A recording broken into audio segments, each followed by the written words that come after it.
Berikut jadwal semifinal Euro 2020 yang menghadirkan partai Italia versus Spanyol dan Inggris versus Denmark dalam perebutan tiket partai puncak Euro 2020. Yang lebih dulu hadir adalah duel antara Italia versus Spanyol yang menurut jadwal semifinal Euro 2020 akan dimainkan pada hari Rabu 7 Juli 2021 pukul 2 dini hari.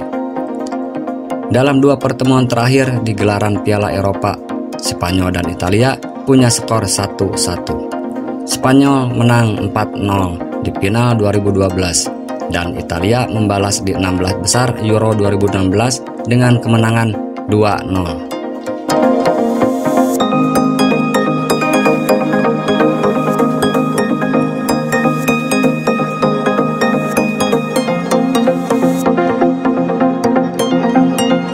Kemudian Kamis 8 Juli 2021 pukul 2 dini hari giliran Inggris versus Denmark yang bertarung untuk memperebutkan satu tiket tersisa untuk tampil di final Euro 2020. Buat Inggris, laga semifinal bisa jadi momen spesial karena dimainkan di Wembley, stadion kebesaran negeri mereka sendiri.